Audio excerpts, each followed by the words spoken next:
It was supposed to be a 5-minute errand. In, order muffins, out. But somehow, and I swear I only touched one button, I managed to activate grill mode on an industrial oven in a bakery I didn't work at. Cue fire alarm, cue black smoke, cue me screaming, "Oh my God, I'm so sorry," and then the door slammed open. He walked in like a thundercloud with muscles.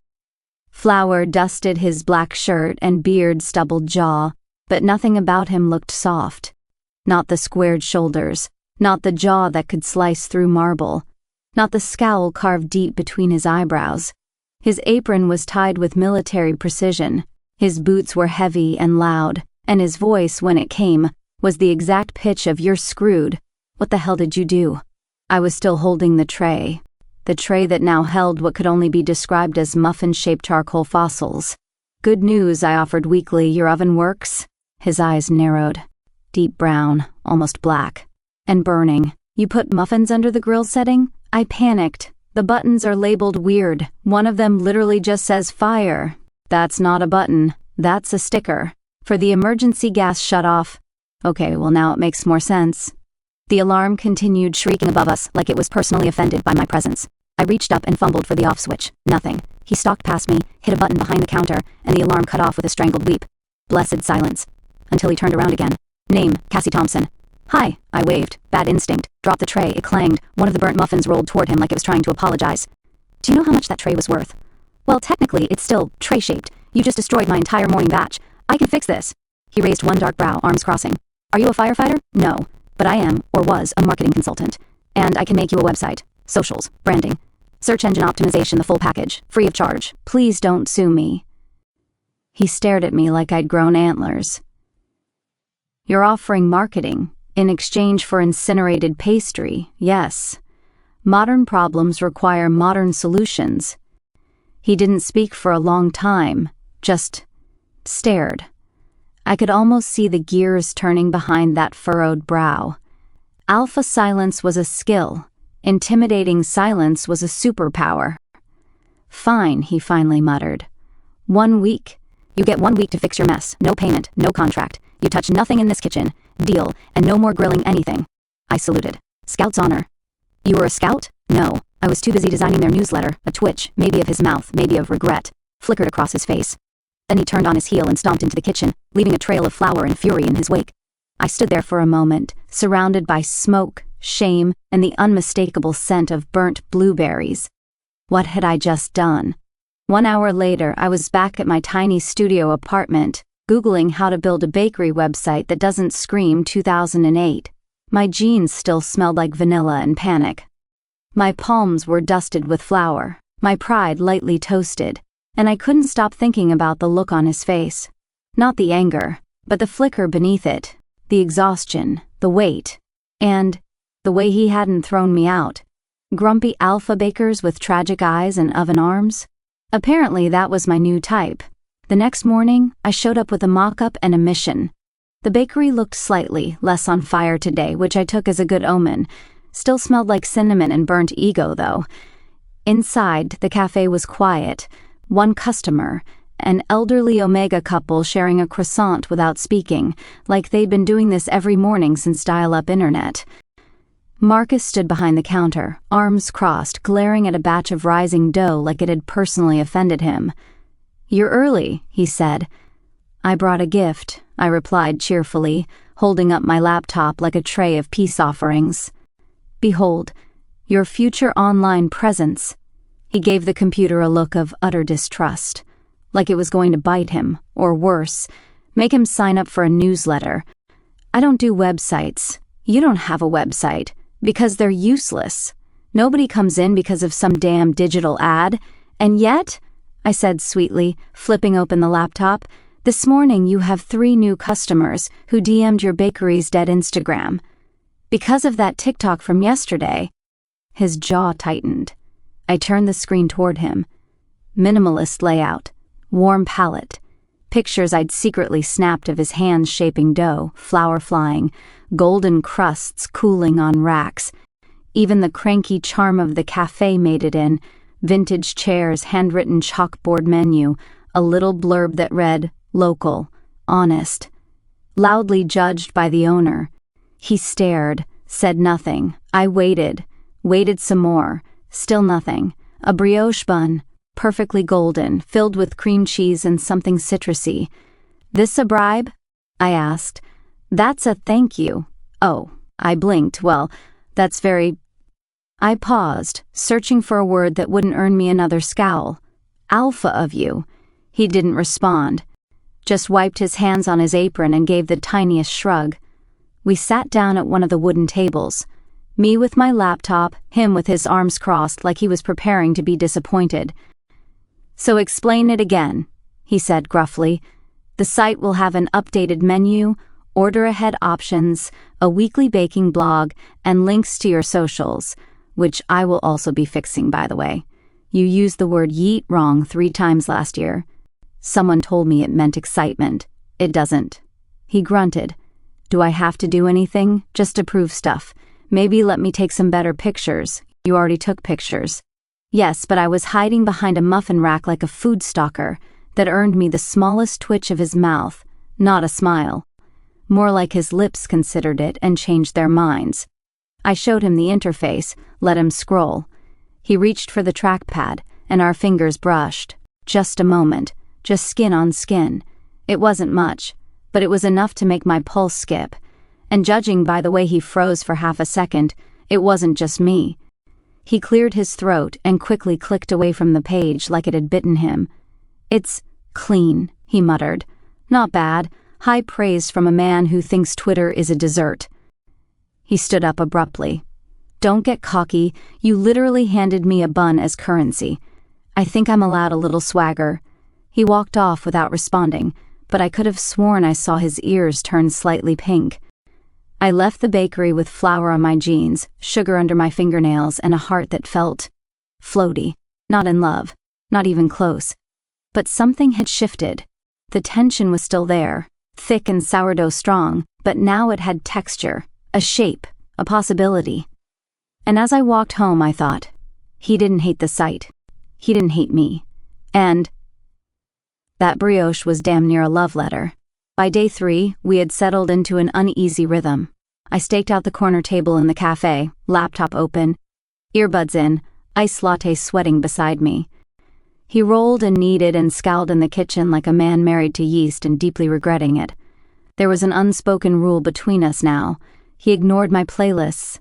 I ignored his judgmental grunting. "This isn't a co-working space," Marcus muttered as he passed by for the 4th time that morning. "It is now," I said, typing without looking up. "Welcome to the digital age, Grandpa Gluten. You've got cords everywhere. You've got flour on everything." I pointed to my laptop sleeve, now permanently dusted in carbs. "We all suffer," he muttered something that sounded suspiciously like millennial infestation, but I let it go. The cafe was busier today. Not packed, not yet, but a steady trickle. I'd updated the Google listing, fixed the Yelp page, added fresh photos, and boosted the TikTok clip of Marcus grunting at dough, which, speaking of, "Did someone order drama with their croissant?" A familiar voice called from the doorway. My best friend Naomi swept into the room like a hurricane in heels and hoop earrings.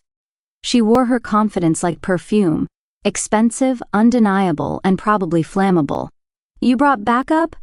Marcus deadpanned from behind the counter. "Relax, Grumpy Spice. I'm not here to eat." Naomi slid into the chair across from me, phone already in hand. "I'm here to document what? You, him, this vibe." She turned to Marcus. "Do you have any idea what the internet thirsts for these days? You, sir, are a Category 5 alpha storm. Broody, bearded, covered in flour. It's like a kink menu." He blinked. "What?" "Smile for the camera, Dough Daddy. Absolutely not." Naomi didn't listen. She never did. She angled her phone just right, framed the dusty sunlight filtering through the window, and captured a moment of Marcus mid-roll. Arms flexed, brows furrowed, dough stretching under his palms like it owed him money. Then she posted it with a caption. "The grumpiest alpha baker in the city. And yes, he smells like cinnamon and bad decisions." We thought it'd get a few views. It got 500,000 in 6 hours. By lunchtime, the cafe was full. By mid-afternoon, the line wrapped around the block. People snapped selfies with muffins. A teenager asked Marcus to autograph her croissant. He looked 2 seconds away from turning off the oven and lighting the place on fire. I tried to explain. This is a good thing. They love the vibe, the look. You're a brand now. I'm a baker, he snapped. Not some internet toy, you're both. Embrace it. You literally sold out your entire tray of lemon scones before noon. And now I have nothing left for the regulars. People who actually live here. I flinched. Okay, but this place was fine before your TikToks and hashtags and God knows what else you're doing to it. You asked me to help. No, I asked you not to burn anything else. You barged in with cameras and chaos. Naomi opened her mouth, but I shook my head. It's fine. Marcus looked like he regretted everything, especially letting me back in after the muffin apocalypse. He stormed into the back, slamming the door hard enough to make the front windows rattle. The crowd slowly thinned. I stayed. Naomi eventually left, promising she'd DM me the analytics, whatever that meant. I wiped tables, picked up drop napkins, refilled the sugar jars. I even, God help me, cleaned the baseboards with an old rag and a playlist called You Tried Your Best, Babe. I didn't know why I stayed. Maybe because leaving would have felt too easy, too much like running. And weirdly, I didn't want to run. Not from this place, not from him. Even if he looked at me like I'd salted his dough with glitter and sin. Even if I didn't belong here. Not yet. As I locked up the front door, I caught sight of something in the corner window. A kid, no more than 10, holding a tiny pastry bag, grinning from ear to ear. Next to him, his dad holding a box of croissants, saying something that made the kid laugh. They didn't look like tourists. They looked like people who found a little bit of magic in a bakery run by a growly man and an accidental marketer. Maybe that wasn't so bad. Maybe some fires were worth lighting. When I walked into the bakery the next morning, the lights were already on, but the welcome mat might as well have said go away. The air was thick with yesterday's argument. Or maybe just cinnamon. Hard to tell. My stomach twisted like raw dough. Marcus wasn't in sight, which honestly was a relief. I needed a minute to breathe, to prove, maybe just to myself, that I wasn't the kind of person who ruined everything and ran. The front tables were still a little sticky. I started wiping them down without thinking, organized the sugar packets, straightened the menu board, refilled the napkin holders. The cafe might have been built from brick and stubbornness, but it deserved better than chaos. Halfway through aligning the salt shakers, I heard a rustle near the door, then a mraup. I turned. There he was, fat, orange, judgy. Oh, hello. The cat blinked at me. Then, very deliberately, walked across the room and flopped at my feet with a grunt of effort and a wobble of belly. I stared. Are you Hleb? I asked softly. Like, bread in Russian? He licked a paw and looked deeply unimpressed. Right. No questions, just vibes. I'd seen him before, always lounging in the alley or perched on the dumpster like it was his throne. Naomi said he'd belonged to the previous cafe owner but never left. Marcus never seemed to mind him, but he'd never approached me. Until now. Hleb rolled onto his side, pawed at my shoe, then yawned like this entire conversation bored him. And that's how Marcus found us, me crouched on the floor, scratching a chonky cat's ears like we were old war buddies. He paused in the doorway, eyes narrowed. He doesn't like people. Apparently, I'm not people anymore. A beat. He's picky. So are you. That earned me a grunt. Marcus crossed the cafe slowly, arms folded, face unreadable. He took in the clean tables, the organized shelves, the scent of strong coffee and something resembling effort. Then he looked down, at Hleb, who traitorously purred, loudly, and nudged his giant orange head against my knee like I was the best thing since sliced sourdough. I expected a lecture, or another round of what have you done now. Instead, Marcus just stared, then disappeared into the back. I sat frozen, unsure if I'd just been silently fired or silently forgiven. When he returned, he didn't say a word. He just held something out, a soft gray apron, smelling faintly of flour and bergamot soap, The embroidered logo read, "Grain and Grit." I looked up. He didn't meet my eyes. "You work today," he said, voice low. I opened my mouth. "Only today." My fingers brushed the fabric, warm from his hands, worn at the edges. It was the closest thing to trust I'd felt in weeks. "Copy that, chef," I whispered. 10 minutes later, I stood behind the counter, tying the apron with trembling hands and pretending not to care that he still wouldn't look at me. But he had let me in. Again. And in the language of Marcus Hahn, where emotions were measured in pastries and glares, this was practically a love confession. I didn't know what tomorrow would bring, but today? Today, I had a cat on my side, an apron on my chest, and an alpha baker who hadn't kicked me out. That felt like a win. It started with croissants, or more precisely, the display for them. Marcus stood behind the glass case, arms crossed, frown in place, staring at the sad, uneven pile like it had personally betrayed him.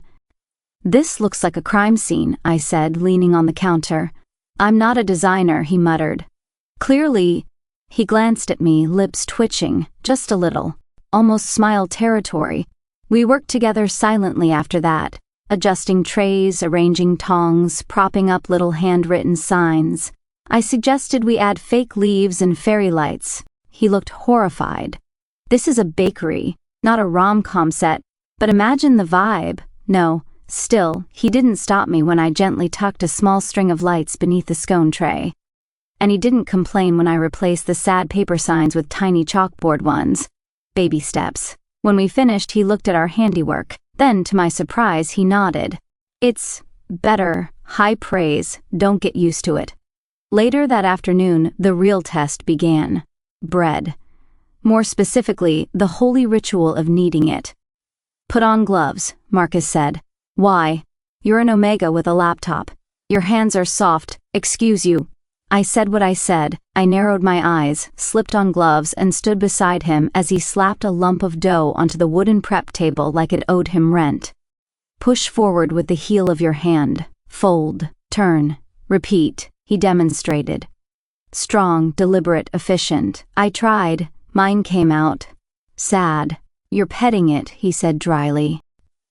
"I'm being gentle, it's not a cat, not with that attitude." He stepped closer. Too close. His hand covered mine, the heat of him, through the glove, through the air, through the layers of everything, hit me like a gust of summer. "Here, like this." His voice was low, rough. He guided my movements, push, fold, turn. His palm steady over mine, his breath near my temple. The dough gave way beneath us. And something in me did too. Time bent in strange ways after that. There was music playing in the cafe. Something soft and jazzy. The smell of cardamom and sugar filled the air. Flour floated like lazy snowflakes in the warm light. His fingers brushed against my wrist as he adjusted my angle. His shoulder grazed mine when he leaned in. And then, nothing. He pulled back, abruptly, stepped away like he'd been burned. "You're getting the hang of it," he said flatly. I blinked. "Right, thanks." The distance between us suddenly felt huge, stupidly huge. He busied himself with cleaning. I washed my hands longer than necessary. We barely spoke the rest of the afternoon. Evening fell, and the cafe emptied. The lights were dim, the counters wiped. The warm hum of the ovens slowly died down. Marcus sat at the back table, drinking something dark from a chipped mug. He didn't look up when I approached. I sat across from him without asking. Silence stretched, just full. "I used to think baking was boring," I said quietly. "It is. You're good at it, though. A beat." "You're not bad at marketing," he replied. "Even if you're a menace. You know, if you ever wrote a compliment card, it would just be blank with a scowl drawn on it." He exhaled. Might have been a chuckle, or indigestion. Hard to say. "Why do you really want to help this place?" he asked. I looked down, picked at a thread on the apron I still hadn't returned. "Because for the first time in months, I feel like I'm not screwing everything up." A pause. "You didn't screw up the bread." I looked up. He was watching me. Not the way he usually did, irritated or guarded. This was something else. something warm, confused, alive. I left a few minutes later, the quiet still clinging to me like powdered sugar. Outside, the air was crisp. My hands still smelled faintly of yeast and lemon. I should have been tired. I should have felt awkward. I should have known better. But as I walked home, my heart thudded with something strange and warm and terrifying. His hands were steady, his voice was soft, and I'm not ready for what this might become. I wasn't snooping, not technically. Okay, fine, maybe I was. But when you drop your phone behind a counter and reach into the storage cabinet to retrieve it, and then accidentally knock over a box of old menus, and those menus just happen to reveal a folder labeled press, what are you supposed to do? Not open it? Exactly. The articles were yellowed with time, curled at the edges, and smelled faintly of vanilla and regret. Grain and Grit wins Best Bakery 2 years running. A father-son duo changing the bread game. This small-town bakery has big city flavor, and then silence. The headlines stopped. The photos faded. The accolades vanished. The folder was tucked behind cleaning supplies, forgotten, like it embarrassed the walls that once wore it proudly. I was still holding it when Marcus walked in. He stopped short. His eyes dropped to the folder. "Where'd you find that?" It fell. A long pause. He walked past me, grabbed the folder, and shoved it back onto the shelf. Hard. "You were kind of famous," I said carefully. "He was," Marcus muttered. "Your dad?" He sat down at the prep table, elbows on his knees, hands clasped. I stayed quiet. Finally he spoke. He started the place, ran it for 20 years, built it from scratch with a mixer from a garage sale and a bag of borrowed flour. I sat across from him, not too close. He was brilliant, loud, people loved him. He'd hand out muffins to kids after school and argue with anyone who dared use boxed mix. A small smile tugged at the corner of his mouth, then vanished. Then one day, he left, said he was tired, said the bakery was a burden, just vanished, and you took over. The debt, the mess, the gossip. "Yeah," I exhaled softly. "That sucks. It did, still does." He looked at me then, sometimes no dramatic pause, no bitterness, just raw honesty. "Why'd you stay?" I asked. "Because someone had to, and because I didn't want the only legacy he left to be a broken window and an eviction notice." I didn't know what to say to that. So I did what I do best, made it weird. For the record, this is officially the most feelings you've ever shared in one sitting. I hate it. You're doing amazing. After a moment, I stood up and stretched. "I got fired, I said. "What?" "From my old job, marketing agency, big office, ugly carpet." "Why?" "Apparently I was too emotional, too creative, didn't match the tone of the company." I made air quotes. Translation: I cried during a pitch and refused to lie in a client presentation. That sounds like integrity. Tell that to my severance package. He didn't laugh, but he didn't roll his eyes either. "You're not too emotional," he said. "You barely know me. I know enough." My throat tightened. I nodded once, filed the words away like something precious. Later that night, after I'd cleaned the espresso machine and closed out the register, I found it. A sticky note, bright yellow, taped to my laptop. In blocky, all-caps handwriting, "Blueberry muffin recipe, no grill." Underneath was a scribbled list of ingredients. And at the bottom, "Don't burn it. M." I smiled. A real one. The kind that curled behind your ribs and settled like warmth in your chest. I tucked the note into my pocket, turned off the lights, and stepped into the night. Somewhere behind me, in the quiet bakery filled with shadows and scars, something had shifted, not fixed, not finished, but risen, just a little. Saturdays had always been busy. But this one? This was war. By noon, we were out of cinnamon rolls. By 1, the cardamom knots were gone. By 2, we were down to one lonely gluten-free muffin that even the flies were avoiding. The cafe was packed. People lined up out the door, snapping photos, shouting custom orders, calling Marcus the angry bread daddy like it was a compliment. He looked like he was one sentence away from burning the place down. "Order up," he shouted, slamming a tray on the counter. "I need 2 more cheese danishes," yelled someone from the crowd. "They're gone," he growled. "This is not a brunch buffet, it's a bakery." I sprinted by him with a tray of hot coffee in regret, nearly slipping on spilled sugar. "Where's the almond flour?" I yelled. "Behind you," No, that's a cat. Then don't scoop it. Somehow, despite the chaos, we made it through, and somewhere in the middle of it I made him laugh. I don't remember what I said. Something stupid, probably. About muffins being like relationships, warm, soft, and likely to collapse if rushed. But he actually laughed. A real one, not a grunt, not a scoff. A rich, rough chuckle that made the hairs on my neck stand up. By 9 p.m., the bakery was quiet again. Marcus stood near the prep counter in a white tank top, forearms dusted in flour. His hair was damp with sweat, pushed back, making him look younger. Or maybe just less guarded. I had long since abandoned my apron and stood barefoot in his oversized button-down. I'd borrowed it when my shirt got milk splashed. I hadn't given it back. One more test batch? I asked, lifting an eyebrow. He nodded. Blueberry? He asked. Obviously, we worked quietly, hands brushing occasionally. I fumbled measuring the vanilla. He caught my wrist gently and corrected my hand position. You always do that, he murmured. Do what? Rush. His fingers still held mine. You don't need to. I looked up. His eyes weren't cold anymore. They were warm. Focused, soft at the edges. He let go slowly, but the heat stayed in my skin. We waited for the muffins to rise in the oven. The low hum filled the silence. You ever think about quitting? I asked. He didn't answer right away. Sometimes. But then I remember what I'd be without this. And what's that? Lost. My throat tightened. Same. He looked at me. Really looked. You're not lost anymore. I wasn't sure what to do with that. So I did the stupidest thing possible. I stepped forward and kissed him. Just once. Quick. Clumsy. But then he kissed me back. And that was slow. Like he'd been waiting for it. Like he'd been afraid of breaking something too delicate to name. His hand curled around my hip. Mine tangled in his shirt. The kiss deepened, pulling me under like warm water. He pressed me back against the counter. My knees bumped a mixing bowl. He chuckled into my mouth. Still rushing? He murmured. Shut up and ruin me.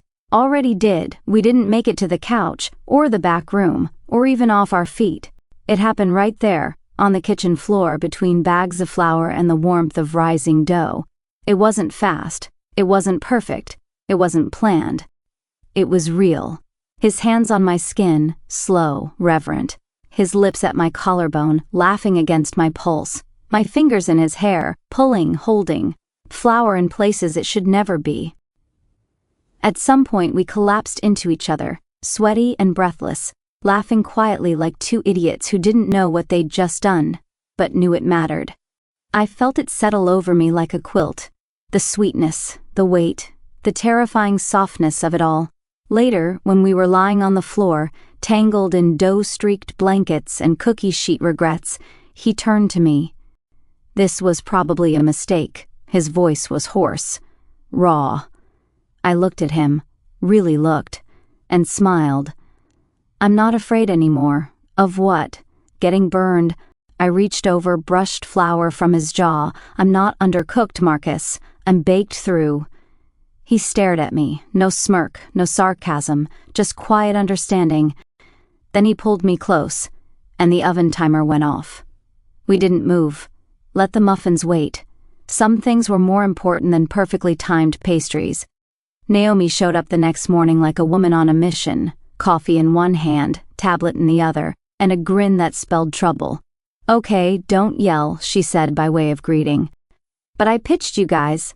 Pitched us? I blinked. To who? Local food branding agency. They saw the TikToks, loved the whole grumpy alpha small-town aesthetic. Want to repackage you as a boutique chain. Wait. Like, expansion? Exactly. New logo, product packaging, a PR story arc. Artisan sourdough with trauma. Don't worry. I said no contracts without Marcus, but you should show him. Just see. Marcus didn't react well, which is a polite way of saying he nearly broke a mixing bowl with his bare hands. Just look at it. I don't need a pitch deck to know when something's not mine. They're offering resources. Marketing, a rebrand. Exactly, a rebrand. Because what I've built isn't good enough? That's not what I said. No, but it's what you meant. My mouth opened, then closed, like a fish drowning in flour. I just thought, after everything, after the crowds, the growth, you might want to dream bigger. I do. But not like this. Not with fake stories and glossy wrappers. It's not fake, Marcus. You don't get it. He turned away, wiping his hands. Too rough, too fast. You're good at this. All of it. But you're still marketing a story that doesn't belong to you. That hurt. Excuse me? You came in, made a few videos, posted some jokes. Suddenly you're the face of this place. It's not real. I'm not real. You're viral content. I'm bread. The silence that followed cracked something inside me.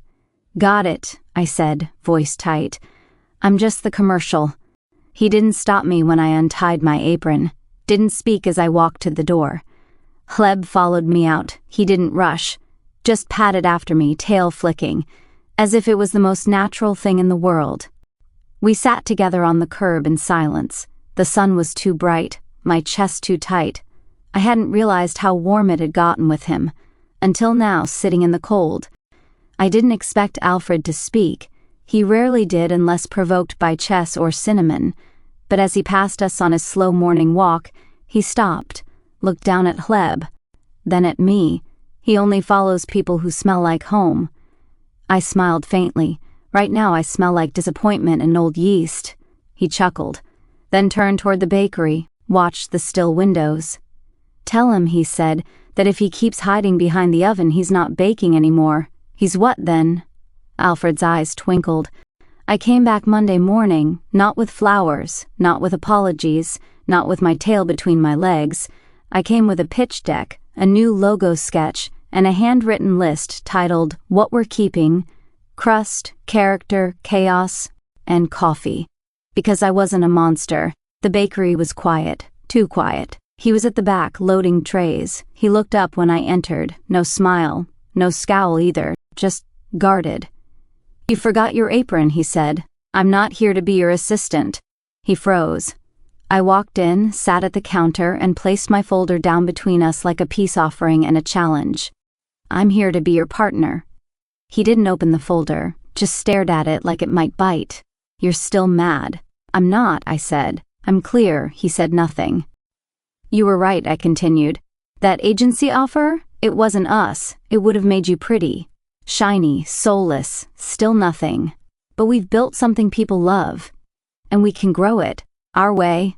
What does that look like? He asked quietly. Honest marketing. Real stories. Local partnerships. A brand that doesn't polish the rough edges but leans into them. I slid the sketch forward. A simple line drawing, his hands kneading dough. Below it, the new name. Grain and grit. He stared.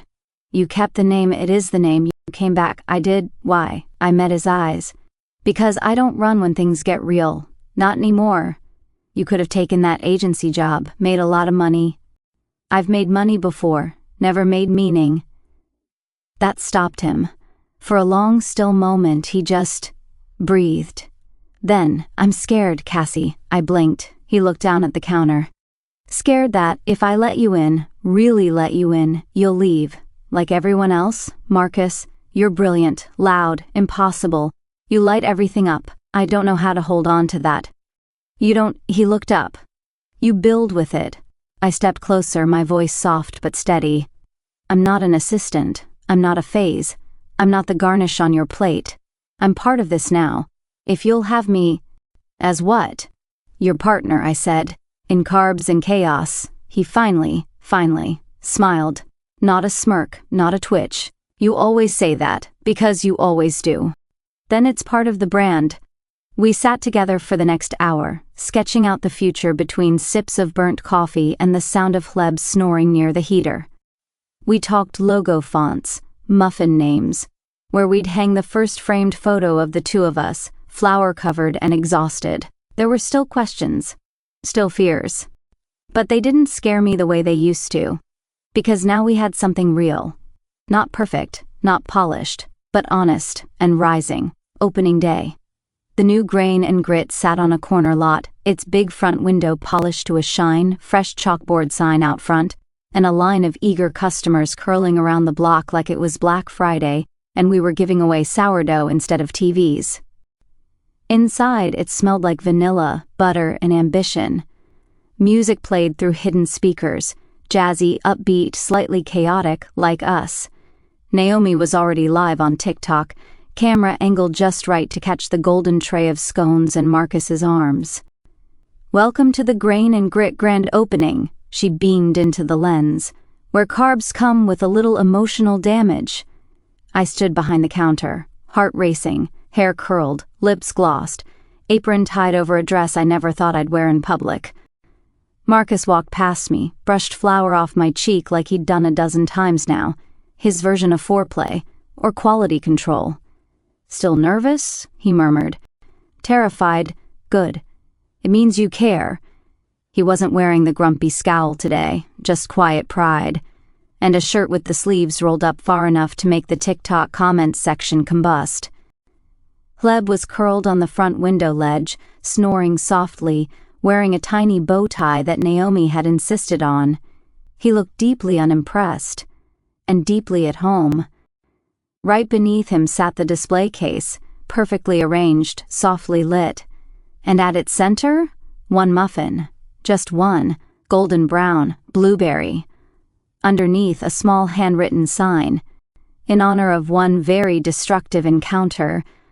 Alfred, our favorite retired alpha neighbor, was the first to read it. He huffed, adjusted his suspenders, and gave us a look that said finally. "So which one of you almost ruined everything?" he asked. "Both," Marcus and I said at the same time. Everyone laughed. He nodded approvingly and stepped aside as the doors opened. The bakery flooded with warmth, not just from the ovens but from people. Locals, influencers, tourists who'd seen the viral clips. They pointed at Hleb, took photos of the muffin sign, asked for Marcus's autograph, and through it all he stayed steady, until he came to stand beside me, quietly. We watched the crowd, shoulder to shoulder, flour-dusted and almost glowing from it all. "You know," he said, "that muffin's about you, obviously," I replied. "I did start a small fire in your oven, more than one. True." He turned toward me, eyes soft. "But it's also about us." I looked at him, really looked. And suddenly I wasn't nervous anymore, because I'd burned, I'd rebuilt, and I'd stayed. "Then it's perfect," I whispered. He leaned in and kissed me, not rushed, not shy, just right. And when we pulled apart, someone whistled. Naomi definitely cried. Hleb rolled over dramatically. I laughed. So did he. We didn't try to hide it. As the sun warmed the bakery windows and the scent of cinnamon rolled through the air, I stepped back and took it all in. We were still rising, together, flawed, floured, full of hope. On the wall behind us, a new wooden sign hung above the counter, hand-carved, slightly uneven.